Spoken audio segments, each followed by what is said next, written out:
نہیں ٹھیک ہے، وہ حدیث تو سب کو پتہ ہے، یہ تو باپا جانی بھی اگلے دن بیان کر رہے تھے، حدیث تو ٹھیک ہے وہ تو پھر اسے کیا وہ تو بلکہ حضرت معاویہ کے فضائل میں بیان کر رہے تھے کہ ایک بندہ ان کو ملنے کے لیے گیا تو وہ اپنے پھوڑے کی تکلیف کی وجہ سے کھانس رہے تھے اور بخار کے اندر مبتلا تھے اور کرا رہے تھے، تو انہوں نے کہا نبی الاسلام نے فضیلت ارشاد فرمائی ہے یا تو وہ 12 منافقین والے کھاتے میں فٹ کر دیتے ہیں اسے. چلیں منافق کا فیصلہ تو قیامت والے دن ہوگا، دنیا میں تو کوئی نہیں کر سکتا. ہم تو جو بھی اہل قبلہ اہل کلمہ ہیں ان کو مسلمان ہی سمجھتے ہیں. شیعہ کا موقف غلوف کے اوپر مبنی ہے، کیونکہ اگر یہ بات مان لی جائے تو امام حسن علیہ السلام نے کبھی بھی حضرت معاویہ کے سپرد یہ والا ملوکیت والا معاملہ نہیں کرنا تھا. کیونکہ ظاہر ان سے نکلی خلافت تو ملوکیت ہی بن گئی نا.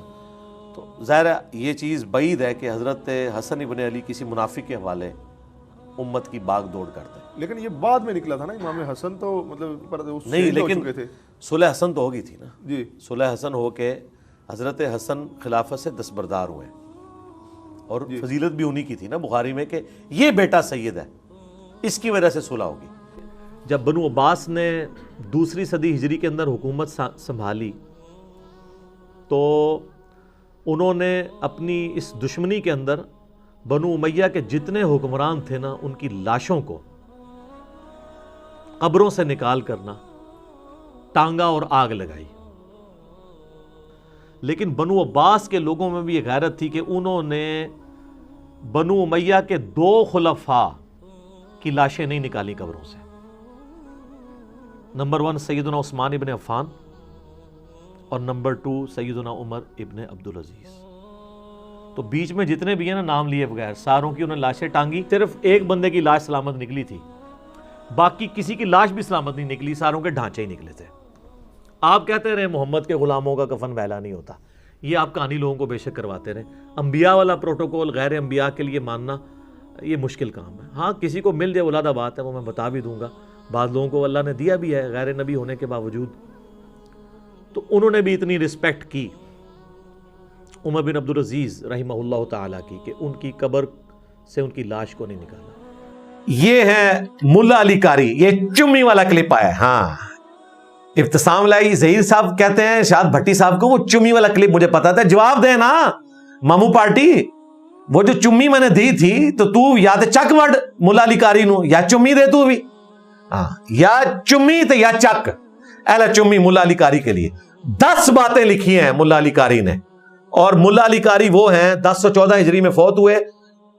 مشکات کی شرح لکھی مرقہ، اس کے کانٹیکس میں جہاں یہ حدیث آئی نا کہ عمار کو باغی جماعت قتل کرے گی 5878 اس کی شرح لکھ رہے ہیں.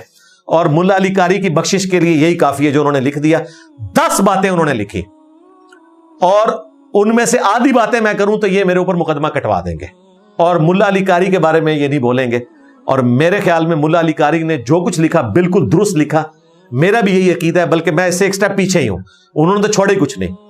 اب ذرا وہ 10 باتیں گننا شروع کریں ملا علی قاری نے کس طرح منجی ٹھوکی ہے ناسبیوں کی.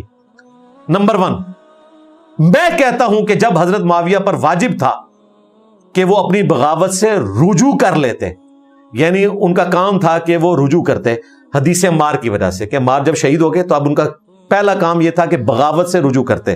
نمبر 2، خلیفہ برحق سیدنا علی کی اطاعت کی طرف آ جاتے. نمبر 3، سیدنا علی کی مخالفت چھوڑ دیتے. نمبر 4، خلافت منفیہ کی طلب ترک کر دیتے. وہ کہتے ہیں کہ وہ خلافت، میں لالچی کا لفظ نہیں استعمال کرتا، وہ کہتے ہیں خلافت ان کے دل میں نا ایک تھا تڑپ کے میں خلیفہ بن جاؤں. تو ملا علی کہہ رہے ہیں کہ وہ خلافت منفیہ کی طلب چھوڑ دیتے. نمبر 5، جو انہوں نے نہیں کیا. نمبر 6، تو اس سے ظاہر ہوتا ہے کہ حضرت معاویہ اپنے دل میں باغی تھے، دل میں باغی تھے. نمبر 7، اور ظاہر میں صرف لوگوں کو دکھانے کے لیے خون عثمان کو ڈھال بنایا ہوا تھا، لوگوں کو یہ بتانے کے لیے کہ میں قتل عثمان کا بدلہ لے رہا ہوں. اللہ اکبر. جناب ایک کیمرے دا لینس پھٹ جاتا ہے. انہوں نے کہا کہ انہوں نے سامنے جڑا ہے نا حضرت عثمان دا کرتا رکھے سی، ٹھیک ہے، تے پیچھے اے مسئلہ سی. نمبر 7 میں کہتے ہیں صرف لوگوں کو دکھانے کے لیے خون عثمان کو ڈھال بنائے ہوئے تھے. نمبر 8، چنانچہ یہ حدیث جو بخاری مسلم میں ہے کہ عمار کو باغی جماعت قتل کرے گی، ان کی پوشیدہ چیز کو ظاہر کرنے والی ہے، یعنی جو اندر چھپایا ہوا تھا نا وہ کھل گیا۔ نمبر 9، یہ حدیث ان کی بغاوت کو روکنے والی ہے، تاہم تقدیر میں اسی طرح لکھا تھا، وہ کہتے ہیں یہ تقدیر میں ہونا تھا۔ اور نمبر 10، حضرت معاویہ کے اس عمل نے اور ان کے رویے نے قرآن اور احادیث دونوں کو مہجور اور متروک کر دیا۔ انہوں نے قرآن و حدیث کو پیٹ کے پیچھے ڈال دیا حضرت معاویہ نے، کہ حضرت عمار ابن یاسر کے قتل کے بعد بھی انہوں نے حضرت علی کی اطاعت نہیں کی۔ تو یہ تھا چمی والا کلپ، 10 باتیں ملا علی قاری نے کہیں۔ اب مجھے بتائیں ملا علی قاری نے، اچھا اس کے بعد پھر انہوں نے لکھا، یہ سب کچھ لکھ کے کہتے ہیں لیکن ہمیں چاہیے ہم اپنی زبانیں بند رکھیں۔ بالکل چمی ہے تواڈے واسطے، میری زبان بند ہے، میں صرف 10 گلاں مننا جو تسی لکھیاں نے کہ ان پہ واجب تھا کہ وہ بغاوت سے رجوع کرتے، نمبر 1۔ نمبر 2، خلیفہ برحق مولا علی کی بیعت کرتے۔ نمبر 3، ان کی مخالفت چھوڑ دیتے۔ نمبر 4، خلافت کی جو دل میں طلب تھی اس کو ترک کر دیتے۔ نمبر 5، جو انہوں نے نہیں کیا۔ نمبر 6، یہ ظاہر کرتا ہے کہ حضرت معاویہ باطن میں باغی تھے، پولیٹیکلی، دین سے باغی نہیں۔ نمبر 7، لوگوں کو دکھانے کے لیے خون عثمان کو انہوں نے ڈھال بنایا ہوا تھا۔ نمبر 8، بخاری مسلم کی قتل عمار والی حدیث ان کی پوشیدہ چیز کو ظاہر کرنے والی ہے۔ نمبر 9، یہ حدیث ان کی بغاوت کو روکنے والی ہے، تاہم تقدیر میں یہی لکھا تھا۔ اور نمبر 10، حضرت معاویہ کے عمل نے قرآن اور احادیث دونوں کو ترک کر دیا اور پیٹ کے پیچھے ڈال دیا۔ چمی ملا علی قاری کے لیے جی، یہ چمی والا کلپ تھا جی، اس کا نام ہی چمی والا کلپ ہے، اس کے بغیر ان کو سمجھ نہیں آئے گی انشاءاللہ۔ ریفرنس نمبر 4، اس میں یہ وہابیوں کے جو امام ہے نا، جن کے نام پہ وہابی فرقہ بنا ہوا ہے، محمد بن عبد الوہاب، ان کے بیٹے عبداللہ، انہوں نے یہ کتاب لکھی ہے سیرت الرسول، اس میں سے میں 10 حوالے ریکارڈ کروا چکا ہوں، آج صرف 3 حوالے پیش کر رہا ہوں ریفرنس 4 میں۔ یہ کہتے ہیں سلف کا فام بھی بیان کریں، کر رہے ہیں جی سلف کا فام، سنو۔ انہوں نے آخری چیپٹر 4 خلفاء پہ بند ہیں، اس میں وہ لکھتے ہیں حضرت معاویہ نے اہل شام سمیت حضرت علی کی بیعت نہیں کی، پھر صرف مخالفت ہی نہیں کی بلکہ حضرت علی پر قتل عثمان میں اعانت اور رضامندی کا الزام بھی لگا دیا، مگر اللہ تعالیٰ نے سیدنا علی کو اس الزام سے بچایا۔ یعنی تمہارا امام یہ کہہ رہا ہے کہ تمہارے ماموں نے حضرت علی پہ جھوٹا الزام لگایا کہ وہ حضرت عثمان کی شہادت میں شامل ہے۔ لو سامو سلف کا فام۔ دوسرا والا سنو، وہی حدیث جو مسند احمد اور حاکم میں ہے، قتل عمار والی حدیث، وہ کہتے ہیں کہ عمار کی شہادت کے بعد عمرو بن عاص نے لڑائی ترک کر دی اور بہت سے لوگوں نے ان کی پیروی کی۔ حضرت معاویہ نے ان سے پوچھا آپ لڑائی کیوں نہیں کر رہے؟ انہوں نے کہا کہ ہم نے عمار کو قتل کر دیا، اور میں نے خود نبی علیہ السلام سے سنا تھا کہ عمار کو باغی جماعت قتل کرے گی، معلوم ہوا ہم باغی ہیں۔ معاویہ بولے خاموش، واللہ آپ تو اونٹ کی طرح اپنے پیشاب میں پھسل رہے ہیں، کیا ہم نے ان کو قتل کیا؟ ان کو علی اور ان کے ساتھیوں نے قتل کیا، جنہوں نے ان کو ہمارے درمیان لا پھینکا، ہم تو اپنے بچاؤ کے لیے لڑ رہے تھے، جس کی وجہ سے وہ قتل ہو گئے۔ تو حضرت علی کو اس کی خبر ہوئی تو انہوں نے کہا کہ اگر میں نے عمار کو قتل کیا ہے تو پھر نعوذ باللہ اپنے چچا حمزہ کو حضرت نے قتل کیا تھا کہ وہ کفار کے مقابلے پہ ان کو ساتھ لے کر آئے۔ یہ پھکی تھی، مولا علی بھی پھکیاں دیندے سن۔ اچھا پھکی دینے میں گستاخی بھی نہیں ہوئی، یہ بات اگر میں آج کرتا نا، انہوں نے کہنا دیکھیں جی نبی اسلام کی طرف فرضی بات منسوخ کر دی، یہ فرضی بات انہوں نے منسوخ کی ہے، سمجھانے کے لیے اس طرح کی بات کر سکتے ہیں، کوئی توہین نہیں ہوتی ہے۔ تو یہ مولا علی نے پھکی دی، اور قطر والوں نے جو فلم بنائی ہوئی ہے نا قعقاع بن عمر التمیمی کے اوپر، قعقاع جو تھے ان کے بارے میں سیدنا ابوبکر کہتے تھے یہ 1000 بندوں پہ اکیلا بھاری ہے، یعنی اتنے بڑے وہ جنگجو تھے۔ وہ جنگ صفین میں، جنگ جمل میں، جنگ نہروان میں مولا علی کے کمانڈر تھے۔ تو اس میں قعقاع ہی ان کو آ کے بتاتے ہیں کہ جی وہ تو یہ کہہ رہے ہیں کہ جی عمار کو تو آپ لوگوں نے قتل کیا، تو مولا علی کیا فرماتے ہیں، وہ انہوں نے ویڈیو میں ریکارڈ کروایا، یہی سیم الفاظ جو محمد بن عبد الوہاب صاحب کے بیٹے نے نقل کیے ہیں۔ فليتقدم بين الصفين محتسبا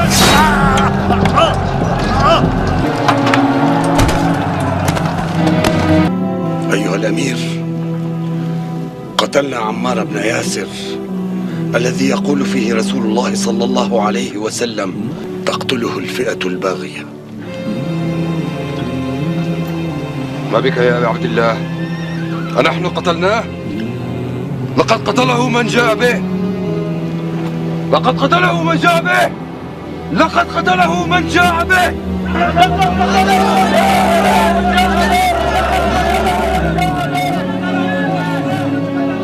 إن صح تأويل معاوية كان رسول الله صلى الله عليه وسلم هو قاتل حمزة لأنه أخرجه معه لقتال المشركين يوم أحد. تیسرا ریفرنس ان کی کتاب سیرت الرسول سے، اس کا PDF بھی رکھا ہوا ہے ہماری ویب سائٹ پہ، مفت ڈاؤن لوڈ کر سکتے ہیں. بنو امیہ مولا علی کی تنقیس اور ان کے بارے میں نازیبا الفاظ استعمال کرتے رہے، مگر اس سے علماء کے دل میں ان کی محبت بڑھ گئی اور قدر و منزلت میں اضافہ ہی ہوا.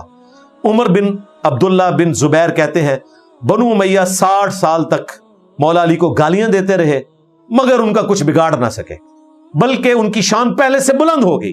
دین نے ایک عمارت کھڑی کی جس کو دنیا نے گرانے کی کوشش کی، یعنی یہ مامو پارٹی دنیا تھی، انہوں نے دین کی عمارت مولا علی کو گرانے کی کوشش کی.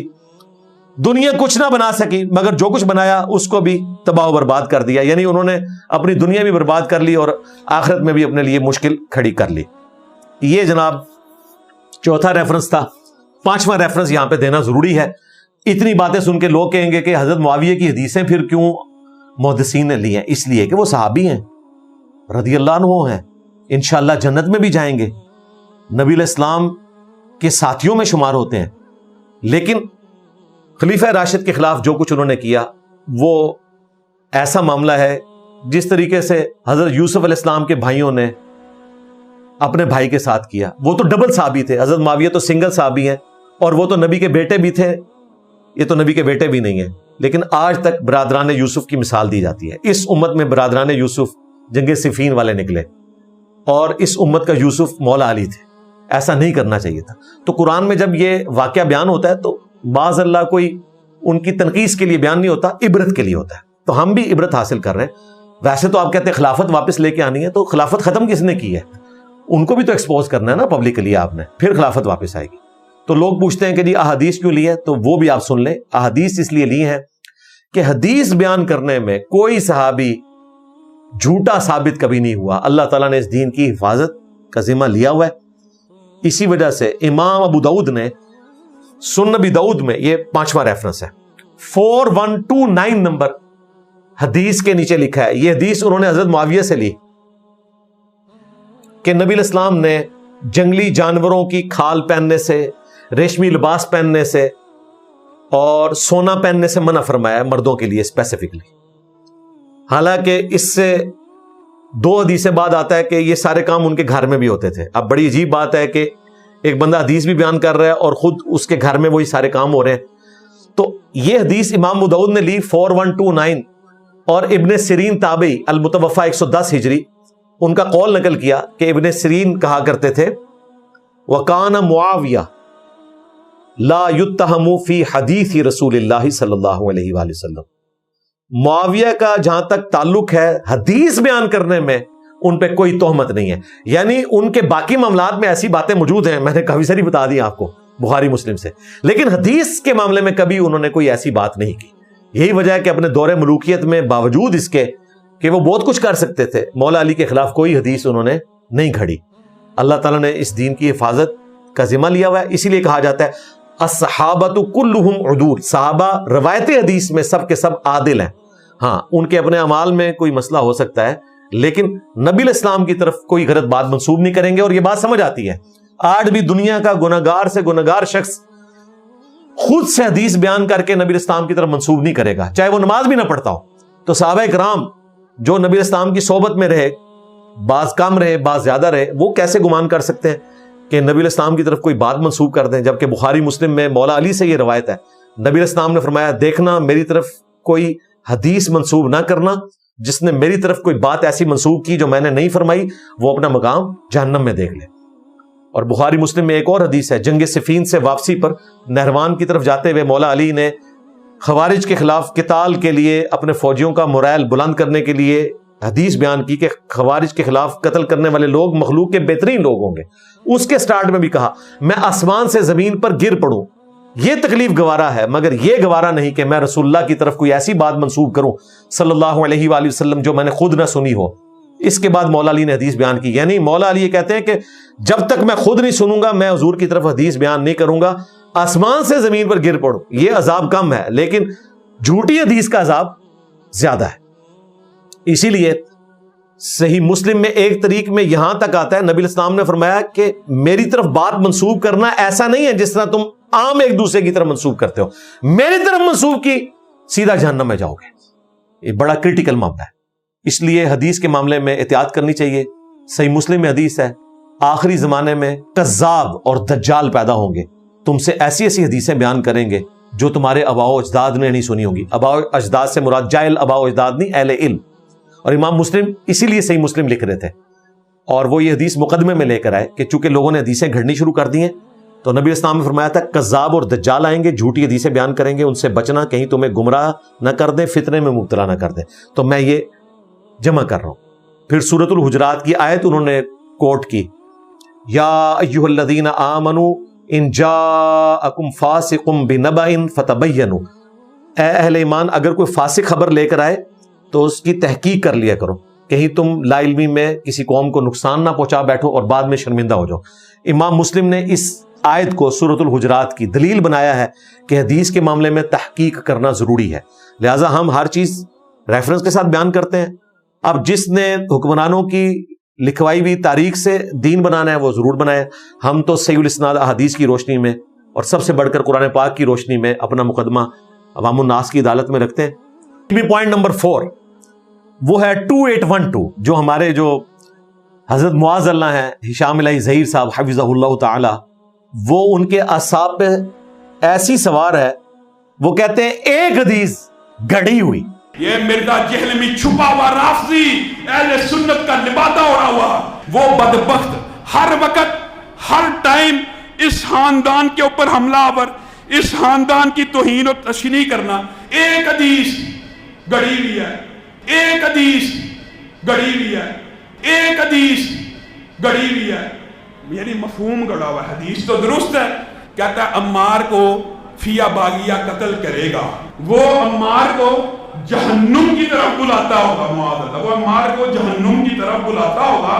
اور یہ جو جہنم کی طرف بلانے والا گروہ تھا نا، معاذ اللہ، یہ امیر معاویہ کا تھا۔ امیر معاویہ نے قتل کیا تھا، امیر معاویہ معاذ اللہ جہنم کی طرف بلانے والے۔ جہلمی کہتا ہے نہیں جی نہیں، وہ تو گروہ جہنم کی طرف بلانے والا۔ اندازہ کریں بخاری کی حدیث کو کہہ رہا ہے گھڑی ہوئی، اور اس کے ساتھ معاذ اللہ پڑھ رہا ہے، معاذ اللہ کو معاذ اللہ پڑھ رہا ہے اور نبی اسلام کی حدیث کی توہین کر رہا ہے۔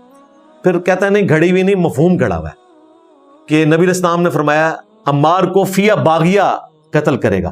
فیا باغیہ نہیں، باغی گروہ، باغی جماعت، عربی سے اردو میں ترجمہ ہی نہیں کیا۔ عمار ان کو اللہ اور جنت کی طرف بلا رہے ہوں گے، اور وہ جماعت عمار کو جہنم کی طرف بلا رہی ہوگی۔ تقتلہ الفئۃ الباغیہ یدعوہم الی اللہ ویدعونہ الی النار۔ اور اس کے بعد وہ پڑھتا ہے معاذ اللہ، یعنی نبی الاسلام کو کہہ رہا ہے کہ اللہ کی پناہ، یہ آپ کس قسم کی باتیں کر رہے ہیں؟ آپ نے ہمارے ماموں پارٹی کے لوگوں کو ایکسپوز کر دیا، نبی الاسلام کے ساتھ گلا، کیونکہ میں نے بتایا یہ پریکٹیکلی معاویہ رسول پارٹی بن چکی ہے، جس طرح چشتی رسول پارٹی اور تھانوی رسول پارٹی ہے۔ تو اس پہ تو توہین مذہب کا مقدمہ ہوتا ہے اس کی ڈاکٹرن میں، ہم صرف اصلاح کریں گے، مقدموں کے ہم خلاف ہیں۔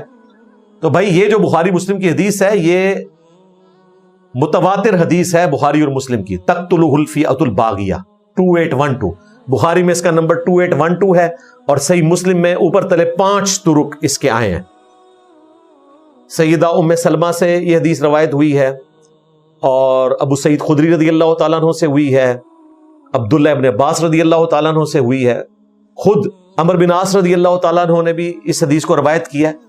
1 درجن سے زیادہ صحابہ نے اس حدیث کو روایت کیا ہے، اور یہ تواتر سے حدیث نقل ہوئی ہے اہل سنت کی کتابوں میں۔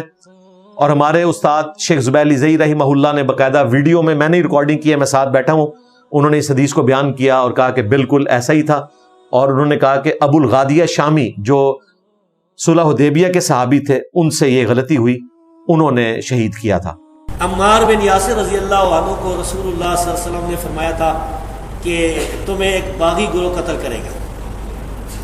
یہ حدیث بالکل صحیح ہے، بخاری میں صحیح بخاری، تقتلک الفئۃ الباغیہ، متواتر حدیث ہے۔ سیدنا عمار رضی اللہ عنہ کو باغی گروہ قتل کرے گا۔ آگے لکھا ہے کہ وہ حضرت امیر معاویہ رضی اللہ کے گروہ کی طرف سے قتل ہوئے، نہیں حضرت علی کی طرف سے، نہیں حضرت امیر معاویہ کے گروہ کی طرح، یہ غلط ہے۔ سیدنا علی رضی اللہ تعالیٰ عنہ کے فوج میں وہ موجود تھے، ان کے گروہ میں، ان کے لشکر میں موجود تھے، اور قتل کرنے والے جو تھے وہ سامنے والے شامی لشکر میں تھے، اور قتل کرنے والا جو تھا ابو الغادیہ تھا، ابو الغادیہ شامی امیر معاویہ رضی اللہ کے لشکر میں تھا ابو الغادیہ۔ تو ابو الغادیہ جو ہے، اچھا تو اب یہ باغی والا جو ہے ہم فتویٰ نہیں لگاتے ہیں بھائی، اس مسئلے میں یہ ہے کہ صحابہ کرام دونوں طرف صحابہ کرام تھے، مسئلہ اجتہادی تھا، اجتہادی خطا کی وجہ سے جو ہے وہ یہ کہہ سکتے ہیں کہ بھائی سیدنا علی رضی اللہ تعالیٰ کا گروہ جو ہے وہ اقرب الی الحق ہے، وہ حق پر ہے۔ دوسرا جو گروہ ہے، اگر کوئی اس کو باغی کسی نے کہا بھی نا تو وہ خطا اجتہادی کے معنی میں، یعنی باغی جو ہے وہ کافر نہیں ہوتا ہے، باغی مسلمان بھی ہو سکتا ہے۔ قرآن کی آیت ہے وَإِن طَائِفَتَانِ مِنَ الْمُؤْمِنِينَ اقْتَتَلُوا فَأَصْلِحُوا بَيْنَهُمَا، مومنوں کی دو جماعتیں، تو ہم پھر بھی سیدنا معاویہ رضی اللہ تعالیٰ عنہ یا ان کی جماعت کو باغی نہیں کہتے بھائی۔ لیکن یہ بات بالکل صحیح ہے کہ سیدنا عمار رضی اللہ تعالیٰ عنہ کو باغی جماعت قتل کرنے والی حدیث بالکل صحیح ہے۔ اور ان کے شاگرد غلام مصطفیٰ ظہیر امن پوری صاحب، ان کی بھی باقاعدہ ویڈیو ریکارڈ ہے، آڈیو بھی موجود ہے، انہوں نے بھی مانا کہ پہلے میں کہتا تھا کہ خارجیوں نے مار دیا، لیکن اب میں مانتا ہوں ابو الغادیہ رضی اللہ تعالیٰ عنہ نے ان کو شہید کیا، اور یہ ان کی اجتہادی غلطی تھی۔ آپ نے فرمایا وَيْحَ عَمَّارَ تَقْتُلُ الْفِئَةُ الْبَاغِيَةَ يَدْعُوهُمْ إِلَى الْجَنَّةِ وَيَدْعُونَهُ إِلَى النَّارِ۔ عمار کی کیا بات ہے، ایک باغی گروہ ان کو شہید کر دے گا اور وہ اس باغی گروہ کو جنت کی طرف بلاتے ہوں گے، اور وہ باغی گروہ ان کو جہنم کی طرف بلائے گا۔ یہ نبی کریم صلی اللہ علیہ وسلم کا فرمان ہے، اور اس پر ہمارا ایمان ہے کہ یہ صحیح روایت ہے، صحیح بخاری میں 447 اور صحیح مسلم میں 2915 نمبر پہ۔ السلام علیکم ورحمۃ اللہ۔ بات یہ جی کہ ایک ریکارڈنگ میری پہلے تھی امن پوری اسلامک سینٹر سے، بعد میں نے ایک خطبہ جمعہ کے اندر پر مجمع میں یہ بات کہی تھی کہ سیدنا عمار کے جو قاتل ہیں ابو الغادیہ ہیں، ٹھیک ہے، رضی اللہ تعالیٰ عنہ، تو اس پہ کیا مسئلہ ہے جی؟ ایک انسان اس کی تحقیق نہیں ہے، اس کو کوئی مسئلہ ہے، بعد میں اس کو ایک بات سمجھ آ گئی، پہ بانگے تو اللہ اعلان بات کر دی، کیا ہم غلطی نہیں کر سکتے؟ کیا ہم ایک بات سے رجوع نہیں کر سکتے حق کی طرف؟ یہی کہا نا کہ صحابی رسول نے ان کو شہید کیا تھا، تو اس میں کیا مسئلہ ہے جی؟ اور ہم حق بات معلوم ہونے کے بعد بانگے دوحل ایک بات کرتے۔ اب الحمدللہ یہ مان چکے ہیں کہ خارجی نہیں تھے، ایک صحابی سے یہ غلطی ہوئی۔ یہ لوگ کہتے ہیں کہ جی وہ حضرت عمار بن یاسر کا جو قاتل ہے وہ نامعلوم ہے۔ نامعلوم نہیں ہے بھائی، مسند احمد میں موجود ہے، المستدرک للحاکم میں موجود ہے۔ ابو الغادیہ شامی جو جنگ صفین میں حضرت معاویہ رضی اللہ تعالیٰ عنہ کی طرف سے آئے تھے اور صلح حدیبیہ کے صحابی ہیں، ہم ان کو رضی اللہ عنہ ہی کہیں گے، مسند احمد میں موجود ہے، ان سے یہ قتل ہوا اور بعد میں وہ شرمندہ تھے، روتے تھے، خصوصاً جب ان کو پتہ چلا کہ نبی الاسلام نے یہ فرمایا کہ عمار کا قاتل اور مال لوٹنے والا جہنم کی آگ میں ہے، تو وہ بہت ٹینشن لیتے تھے۔ بلکہ ان کو چاندی کے برتن میں جب پانی پیش کیا گیا تو انہوں نے کہا کہ یہ ہاتھ چاندی کے برتن میں پانی پینے کو تو مایوب سمجھ رہے ہیں، لیکن انہی ہاتھوں نے عمار کو قتل کر دیا، کہ جن کے بارے میں نبی الاسلام نے یہ فرمایا تھا۔ تو وہ یعنی اس حوالے سے بڑے پریشان تھے۔ تو ابو الغادیہ شامی صلح حدیبیہ کے صحابی سے یہ غلطی ہوئی، آخرت کا معاملہ اللہ کے سپرد۔ یہاں لوگوں نے ان کا دفاع کرنے کی کوشش کی، اور ابن حجر اسقلانی نے کہا کہ صحیح مسلم میں حدیث ہے کہ صلح حدیبیہ والوں کو جہنم کی آگ نہیں چھوئے گی۔ تو اس فضیلت کی وجہ سے اللہ تعالیٰ ان کی اس غلطی سے درگزر فرما دیں گے۔ لیکن شیخ ناصر الدین البانی، محدث اعظم سعودیہ جو البانیہ سے تھے، انہوں نے کہا یہ مشکل تعویل ہے جو آپ کر رہے ہیں، کیونکہ جب نبی الاسلام اسپیسیفکلی یہ بات کر دیں تو پھر عام فضیلت اٹھ جاتی ہے۔ جب آپ نے کہا کہ عمار کا قاتل اور مال لوٹنے والا جہنم کی آگ میں ہے تو صلح حدیبیہ والی فضیلت اس سے اٹھ گئی۔ باقی یہ اللہ کا اور ان کے بندوں کا معاملہ ہے، ہم اس میں نہیں پڑھتے، صرف یہ بتانے کے لیے کہ یہ جو چور راستہ اختیار کرتے تھے اور کہتے تھے کہ جی وہ خارجیوں نے مار دیا، بالکل جھوٹ بولتے ہیں۔ پھر دیکھیں بے ایمانی کیا کرتے ہیں، کہتے ہیں کہ جی ابن جرموز کے بارے میں مسند احمد میں اور المستدرک للحاکم میں آتا ہے کہ اس سے قتل ہو گیا تھا سیدنا زبیر کا۔ المستدرک للحاکم میں تو تفصیل کے ساتھ احادیث موجود ہیں، سیدنا طلحہ کو خود مروان نے مار دیا، دیکھیں ساتھ لے کے گیا اور گھٹنے میں تیر مار کے مار دیا تاکہ حضرت علی پہ تہمت لگائی جائے. یہ حاکم میں موجود ہے. حضرت زبیر ان کے مقابلے پہ مولا علی آئے اور ان کو یاد کروایا کہ نبی اسلام نے فرمایا تھا کہ زبیر تم ظالم ہوگے جب تم علی کے خلاف لڑ رہے ہوگے. تو وہ واپس چلے گئے. ان کو حدیث یاد آ گئی, جس طرح کہ حضرت یوسف علیہ السلام کے قیدی کو کئی سالوں بعد یاد آیا تھا, حالانکہ بھولنے والی بات نہیں تھی. حضرت زبیر بھی بھول گئے, بشری تقاضا تھا. لیکن ابن جرموز جو حضرت علی کا فوجی تھا, اس نے خود قانون ہاتھ میں لیتے ہوئے جا کے ان کو شہید کیا اور سر کاٹ کر لایا. مسند احمد میں موجود ہے, جب بتایا گیا ابن جرموز آیا ہے تو انہوں نے کہا کہ صفیہ کے بیٹے کے قاتل کو, یعنی حضور کی بھی پھوپھی اور مولا علی کی بھی پھوپھی, جہنم کی بشارت دے دو, کیونکہ میں نے نبی الاسلام سے سنا تھا کہ ہر نبی کا کوئی نہ کوئی حواری ہے اور میرا حواری زبیر ہے. نبی الاسلام نے جہنم کی بشارت نہیں دی تھی, لیکن مولا علی نے خود سے دے دی.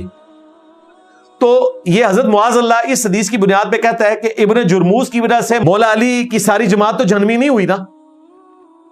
اس طریقے سے ابو الغادیہ کی وجہ سے یا حضرت معاویہ کے کسی فوجی کی وجہ سے پوری جماعت جہنم والی کیسے ہو گئی؟ ہم اس کو جہنمی جماعت نہیں کہتے, جہنم کی طرف بلانے والی باغی جماعت کہتے ہیں. جہنم کا فیصلہ اللہ نے کرنا ہے. ہمیں تو اللہ سے امید ہے کہ حضرت معاویہ رضی اللہ تعالیٰ عنہ ہو, مغیرہ ابن شعبہ رضی اللہ تعالیٰ عنہ ہو, عمر بن عاص رضی اللہ تعالیٰ عنہ. عمر بن عاص تو آخری وقت میں روتے تھے, صحیح مسلم میں آتا ہے, ان کو تو اپنی غلطی کا احساس ہو گیا تھا. سب انشاءاللہ تعالیٰ جنت میں جائیں گے. یہ یعنی ہمارا اہل سنت کا بنیادی عقیدہ ہے کہ تمام اہل قبلہ, اہل کلمہ, چاہے نبی اسلام کے زمانے کے ہیں چاہے آج کے زمانے کے ہیں, at the end of the day انہوں نے جنت میں جانا ہے. یہ معاملہ بالکل الگ ہے.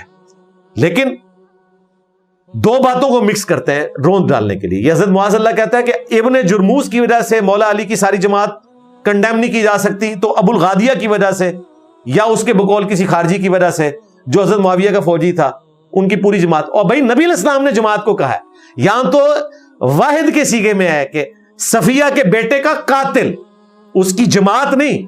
اور کہہ رہا کون ہے؟ خود مولا علی کہہ رہے ہیں, نبی علیہ السلام نے نہیں فرمایا. یہ ذہن میں رکھنا ہے آپ نے, یہ مولا علی نے بتایا ہے. حدیث سے موقوف ہے, مرفوع نہیں ہے, لیکن ہمارے نزدیک وہ مرفوع میں داخل ہے. مولا علی کو غیبی خبر نبی السلام نے بتائی ہوگی, لیکن وہاں تو واضح حدیث ہے جس میں تو معاذ اللہ پڑھتا ہے. تجھے یہ بھی نہیں پتا کہ معاذ اللہ کہنا ہے یا معاذ اللہ کہنا ہے, عالم کہنا ہے یا عالم کہنا ہے, یہ بھی نہیں اس کو پتا. اور یہ اپنے ساتھ ڈاکٹر اور پتہ نہیں کیا کچھ لگاتا پھرتا ہے. تو یہ میں نے کلیئر کر دیا, یہ جو بےمانی کرتا تھا. ابھی تازہ ان لوگوں نے ایک روایت نکالی ہے جی حاکم سے. وہ کہتے ہیں جی بخاری والی حدیث جو ہے نا 2812, یہ حاکم میں, اس میں الفاظ ہیں ابن عباس نے اپنے بیٹے سے کہا کہ خوارج سے متعلق جا کے حدیث سنو ابو سعید خدری سے. تو پتہ چل گیا یہ خارجیوں کے بارے میں. پہلے تو یہ کلیئر ہو گیا کہ آپ کا جو نظریہ تھا نا کہ جی اس طرح کی حدیثیں بیان نہیں کرنی چاہیے, وہ نظریہ تو شیر افضل مروت ہو گیا. کیونکہ عبداللہ ابن عباس اپنے بیٹے علی بن عبداللہ بن عباس, انہوں نے اپنے بیٹے کا نام علی رکھا تھا. بخاری میں الفاظ ہیں, کہا ابو سعید خدری کے پاس جاؤ, ان سے ان کی حدیث سنو. پھر انہوں نے قتل عمار والی حدیث بیان کی. یعنی صحابہ کرام اس قسم کی حدیثیں سنوایا کرتے تھے جن پہ آپ نے پابندی لگائی ہوئی ہے. اور امام مسلم کہہ رہے ہیں صحیح مسلم کے مقدمے میں کہ میں عوام الناس کے لیے حدیثیں لکھ رہا ہوں اور آپ ان پہ پابندی لگاتے ہیں. امام مسلم کو بھی آپ سمجھانا چاہتے ہیں اور نبی علیہ السلام کی احادیث کو اس طریقے سے تختہ مشق بناتے ہیں. تو حاکم میں الفاظ ہے خوارج سے متعلق, کہتے ہیں جی دیکھا پتہ چل گیا خارجی ہیں. اللہ کے بندو ڈر جاؤ, اگر اس روایت کو لوگے تو پھر امام حاکم نے جن کو خارجی کہا ہے نا وہ آپ سے ہضم نہیں ہوگا. مامو پارٹی کو انہوں نے خارجی کہا ہوا ہے, کیونکہ اسی چیپٹر میں آگے چل کے امام حاکم روایت لے کر آئے ہیں کہ کس نے قتل کیا ہے عمار کو. وہ بتاتے ہیں کہ عمر بن عاص رضی اللہ تعالیٰ عنہ کانپتے ہوئے آتے ہیں حضرت معاویہ کے پاس کہ عمار بن یاسر قتل ہو گئے ہمارے لوگوں سے, اور نبی علیہ السلام نے فرمایا تھا عمار کو باغی جماعت قتل کرے گی. تو حضرت معاویہ نے کہا تو اونٹ کی طرح اپنے ہی پیشاب میں پھسل ہے, یعنی خود لوگوں کو بتائے گا تو لوگ تو پھر علی کے ساتھ ہو جائیں گے. ہم نے تو اس کو قتل نہیں کیا, یہ تو علی اور اس کے ساتھیوں نے مارا ہے. نہ وہ ساتھ لے کر آتے اور نہ یہ قتل ہوتا. استغفر اللہ واتوب الیہ. یعنی کتنی باطل تعویل کی. تو امام حاکم تو بتا رہے ہیں خارجی کون ہے, جنگ صفین والے. تو اگر آپ نے حاکم سے یہ روایت لینی ہے نا تو پھر وہ خارجی ان کو کہہ رہے ہیں. لو سامو صحیح مسلم میں بھی آیا نا کہ جو خلیفہ وقت کی بیعت سے نکل گیا خارج ہوا تو وہ جاہلیت کی موت مرا. مسلم شریف میں اوپر تلے کئی احادیث ہیں. تو یہ خارجی کی ٹرم خلیفہ وقت کے بیعت سے نکلنے والے کے لیے بھی استعمال ہوتی ہے. دین سے خارج نہیں ہوا, خلیفہ وقت کی بیعت سے نکلا. اور یہ تشریح مجھ سے پہلے آپ کے اپنے علماء کر چکے ہیں.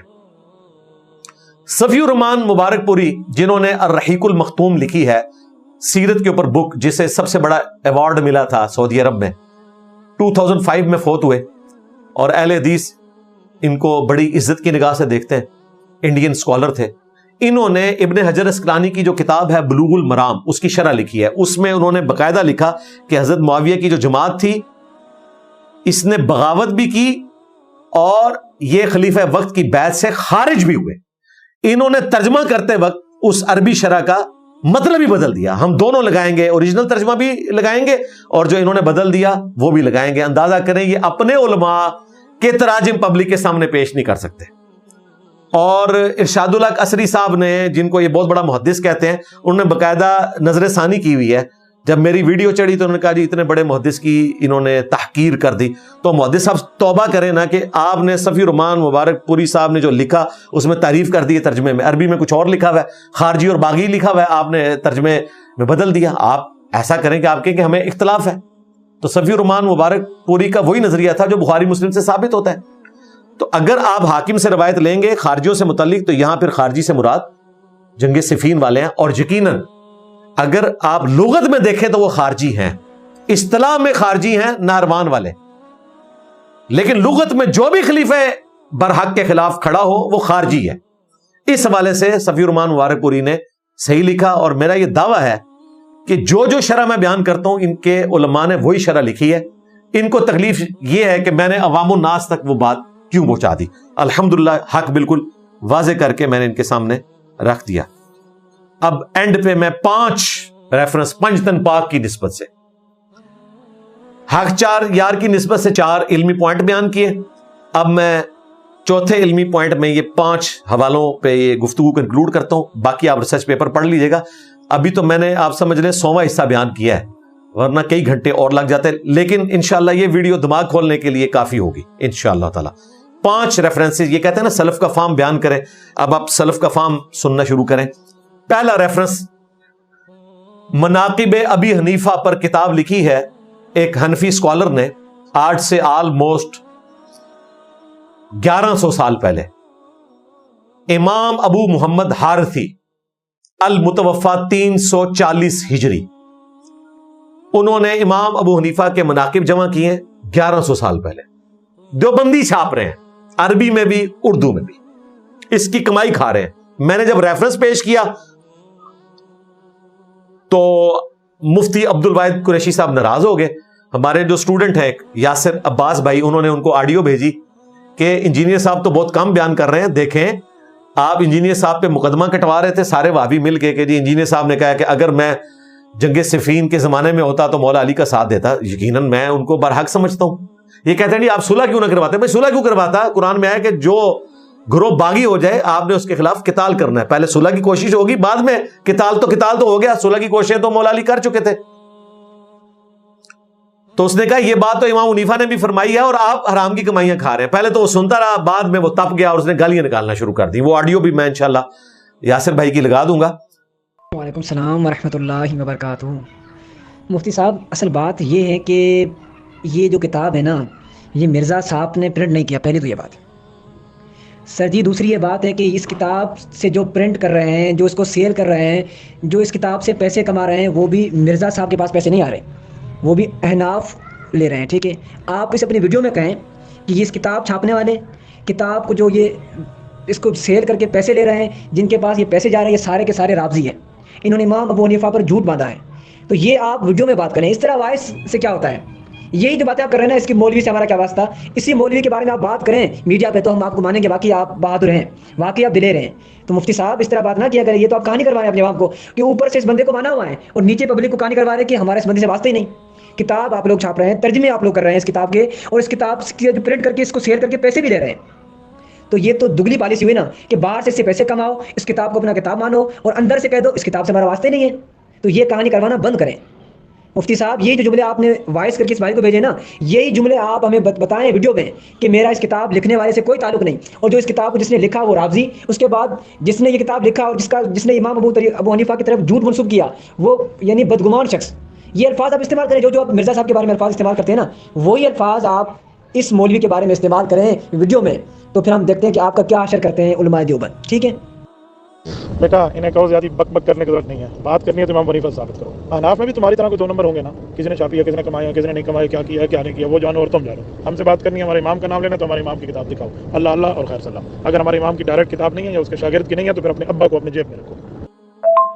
تو آپ یہی بات ہے نا اگل دیں اپنی ویڈیو میں، تو انشاءاللہ تعالیٰ آپ کو آپ کے علماء دیوبند اس بات کا جواب دیں گے کتاب ثابت ہے یا نہیں. اور سر جی یہ تو چھوٹی باتیں ہیں، اس سے آپ آگے جائیں. ملا علی قاری کے فتاوات موجود ہیں، بدر الدین عینی حنفی کے فتاوات موجود ہیں.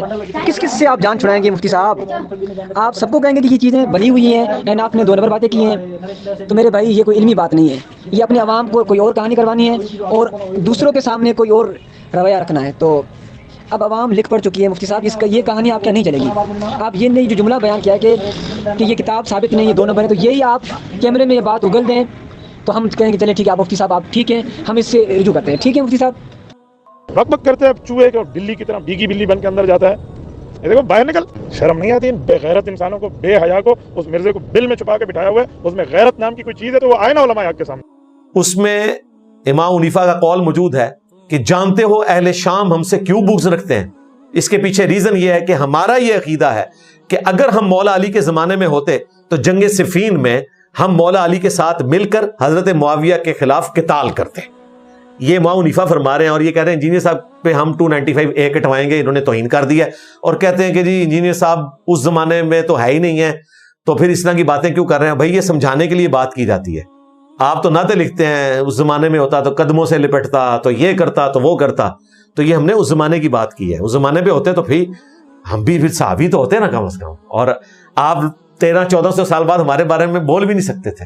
پھر ہم نے تو یہ بھی ہونا تھا نا، ہمارا مرتبہ تو پھر بہت اعلیٰ ہونا تھا الحمدللہ، یا ایٹ لیسٹ تابعی ہوتے، مولا علی کے ساتھیوں میں ہوتے. تو یہ بات امام حنیفہ نے خود لکھی ہے، اور ان کا مفتی عبد الواحد قریشی جو ہے نا وہ ایڈیٹر ہو گیا جب اس کو یہ پیش کیا گیا حوالہ. تو یہ دیوبندیوں اور بریلویوں کے لیے مشترکہ حوالہ ہے.